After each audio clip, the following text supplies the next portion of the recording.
Hello दोस्तों, स्वागत है। हम लोग देखने वाले हैं बिजनेस ऑर्गेनाइजेशन एंड मैनेजमेंट का आंसर की। ठीक है, जो आप लोग का सेमेस्टर 2 का एग्जाम हुआ था उसका हम लोग आंसर की देखने वाले हैं। सबसे पहले एमसीक्यू है।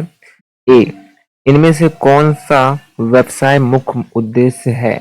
ऑप्शन आपके सामने है entertainment, profit earning, charity, education. तो ए का राइट आंसर क्या हो जाएगा राजा?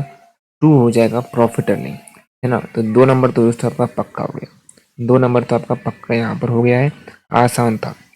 नेक्स्ट क्वेश्चन है, risk is an essential element of, जोखिम एक आवश्यक तत्व है। बी का राइट आंसर 1 होगा, बाजार, व्यापार। क्या हो रहा है? जोखिम एक आवश्यक तत्व है, किसका तत्व है? व्यापार का तत्व है। नेक्स्ट क्वेश्चन आपके सामने है, सी, निम्नलिखित में से व्यवसाय का सामाजिक उद्देश्य कौन सा है? सी का राइट आंसर क्या होगा? 2 हो जाएगा, उपभोक्ताओं को गुणवत्तापूर्ण वस्तुएं प्रदान करना। तो राइट आंसर क्या हो जाएगा?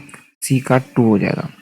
नेक्स्ट क्वेश्चन डी है, रोजगार के अवसर सृजित करना व्यवसाय का कौन सा उद्देश्य है? डी का राइट आंसर 2 हो जाएगा, सोशल ऑब्जेक्टिव, सामाजिक उद्देश्य है। अगर हम रोजगार के अवसर सृजित करना व्यवसाय का कौन सा उद्देश्य है, तो सामाजिक उद्देश्य है, समाज के लिए कर रहा है। किसके लिए कर रहा है? इकोनॉमिक ऑब्जेक्टिव नहीं है। रोजगार के अवसर सृजित करना व्यापार का कौन सा उद्देश्य है? तो सोशल ऑब्जेक्टिव है। डी का राइट आंसर सामाजिक उद्देश्य होगा। रोजगार देना मतलब क्या हो? सामाजिक का उद्देश्य कि रोजगार दो भाई, कमाने के नजरिए नहीं दिखना है इसमें। इनमें से कौन सा एक सफल व्यवसाय का महत्वपूर्ण गुण है? इसका राइट आंसर क्या हो जाएगा? 2, लीडरशिप, नेतृत्व क्षमता। याद रखिएगा, कितना भी आपका सही है कमेंट में बताइएगा। पहले मिला लो आंसर फटाफट से, फिर बताइएगा कि आपको एमसीक्यू में 20 मार्क्स में कितना बन रहा है हमारे आंसर की से। ठीक है, 10, 15, 20 में 20, 18 जितना बन रहा है बेहिचक बताइएगा अपने भाई को। इंतजार रहेगा कमेंट का। एफ, एक सफल व्यवसायी सामान्यतः कैसा होता है? एफ का राइट आंसर क्या होगा? कॉन्फिडेंस होता है, आत्मविश्वासी होता है। मिलाते चलिए भाइयों, लाइक कर दीजिएगा ताकि आने वाला क्लासेस एमसीक्यूएस ऑब्जेक्टिव आंसर की भी मिलता रहे इसी तरीके से। नेक्स्ट क्वेश्चन है, व्यवसाय संगठन का सबसे सरल रूप कौन सा है?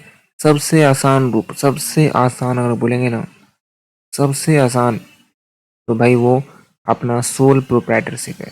सबसे आसान अगर बोले तो एकल स्वामित्व, कुछ भी यहाँ पर लीगल नहीं करना है, कुछ भी लीगल कंप्लायंस को फॉलो नहीं करना है। सोल प्रोप्राइटरशिप, कोई होटल हो गया, कोई भी दुकान ऐसे खोल लो पंचूरन की, वही हो गया सोल प्रोप्राइटरशिप। बहुत आसान है खोलना।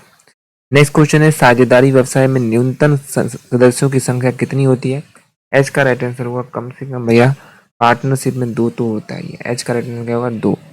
नेक्स्ट क्वेश्चन है, एक सार्वजनिक कंपनी में सदस्यों की न्यूनतम संख्या कितनी होती है? पब्लिक कंपनी है, पब्लिक कंपनी है तो 7 होगा, पब्लिक कंपनी है तो 7 होगा।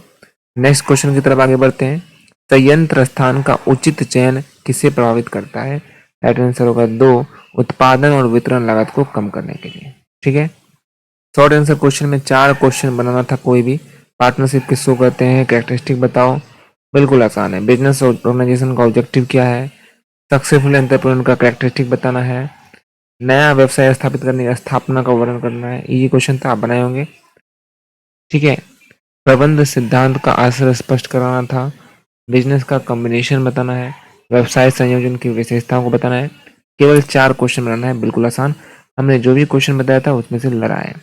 नेक्स्ट है लॉन्ग आंसर टाइप क्वेश्चन, जिसमें से 3 आंसर 3 बताना था। पहला है difference between trade, industry and commerce. यही क्वेश्चन दोस्तों छप गया जो हमने बताया था। दूसरा क्वेश्चन है, explain the difference between private company, public company में क्या अंतर है? कौन कौन सा फैक्टर डिटरमाइन करता है optimum size of plant location? Different level of management बताना था। Advantage disadvantage of business communication combination, इसमें से 3 लिखना था आपको। बेहतरीन ढंग से लिखे होंगे, नंबर मिलेगा। नेक्स्ट एग्जाम की तैयारी कीजिए। कोई दिक्कत है कमेंट कीजिए बेहिचक। लाइक करना ना भूले ताकि आने वाला क्लासेस मिल सके आपको।